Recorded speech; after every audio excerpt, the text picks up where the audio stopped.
देखिए अभी जो अमेरिका है उसने अपने आप पर प्रतिबंध लगाया था, एम्बार्गो लगा रखा था। एम्बार्गो एक टेक्निकल टर्म होता है जिसके तहत ये कहा जाता है कि कोई भी देश किसी शिप ट्रांसपोर्टेशन या किसी सामान को अपने देश की सीमा छोड़ने से प्रतिबंध लगा दे, उसे एम्बार्गो कहते हैं। तो ये डोनाल्ड ट्रंप भी लगा के गए थे कि वैक्सीन के जो चीज़ों के कच्चे माल होते हैं उसका एक्सपोर्ट ना हो, ताकि वो अमेरिका में इसकी कमी ना हो। लेकिन सीरम इंस्टीट्यूट ऑफ इंडिया ने ट्वीट किया, फिर भारत के विदेश मंत्री ने भी कहा था, तो इन लोग को कोई फर्क नहीं पड़ रहा था जो बाइडन और कमला हैरिस को। फिर बाद में हमारे अजीत डोभाल साहब ने बात किया, तो बात इन्होंने भी समझाया होगा, क्योंकि ये रक्षा विशेषज्ञ है। इन्होंने भी कहा कि भैया देखो, ईरान से हमारा भी कोई खास दुश्मनी नहीं है, फिर भी अमेरिका की वजह से ही हम लोग ने ईरान से उतना पेट्रोलियम नहीं लाते हैं। रीजन है कि ईरान से लाएंगे तो हम लोग को खुद ही फायदा होगा, फिर भी हम लोग अमेरिका के रिश्तों को देख के करते हैं। और डोभाल साहब चूंकि सुरक्षा सलाहकार है, इनकी बातों को पब्लिक नहीं किया जा सकता है, लेकिन इसके पीछे और भी कारण रहा है जिसकी वजह से अमेरिका पीछे हटा है। देखिए कुछ लोग का ये भी कहना है कि अमेरिका ने प्रतिबंध इसलिए लगाया क्योंकि वहाँ चुनाव में ट्रंप हार गए हैं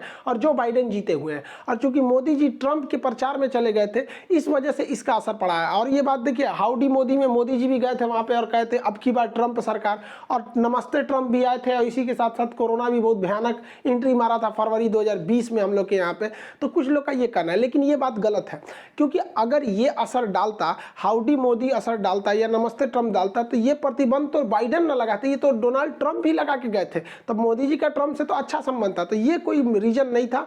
यहाँ पर इन लोग ने अपने अमेरिका फर्स्ट की नीति पर इन्होंने कायम रहा। इसके पीछे जो हटाने का कई रीजन रहा, ये क्योंकि यहाँ पर रूस और ये चाइना एक साथ भारत के साथ आ गए, तो अमेरिका को लगने लगा कि अगर एशिया में हम लोग को बैलेंस बना के रखना है तो फिर हमें भारत को इग्नोर करके नहीं चलना पड़ेगा। साथ ही सबसे बड़ा मुद्दा क्या बन गया, यूरोपीय यूनियन और अफ्रीकी देशों ने मिलकर एस्ट्राजेनिका पर केस करने वाले हैं, क्योंकि इन्होंने वैक्सीन देने में लेट किया। अगर एस्ट्राजेनिका पे केस होगा तो ये लोग सीधा कह देंगे कि भारत के सीरम इंस्टीट्यूट ऑफ वायरोलॉजी पर, आधार पूनावाला पर, और ये लोग सीधे बता देंगे कि भाई हमारे ओर से लेट थोड़ी हो रहा है, लेट हो रहा है, मेन इन लोगों ने प्रतिबंध लगा के रखा है इसलिए लेट हो रहा है। तो इन लोग को लग गया कि भैया प्रतिबंध हटाओ वरना कोर्ट में हम ही लोग की बेइज्जती होगी। अमेरिकी प्रतिबंध को हटने का सबसे बड़ा कारण है तो वो भारतीय कंपनी है जिसका नाम है VAV लाइफ साइंस, और एक दूसरी कंपनी है जिसका नाम है VAV लिपिड्स प्राइवेट लिमिटेड। ये दो कंपनियां मिलके एक जो सिंथेटिक फास्फोलिपिड नाम का यौगिक बनाती थी। यही वो यौगिक है जिसका ज़्यादातर यूज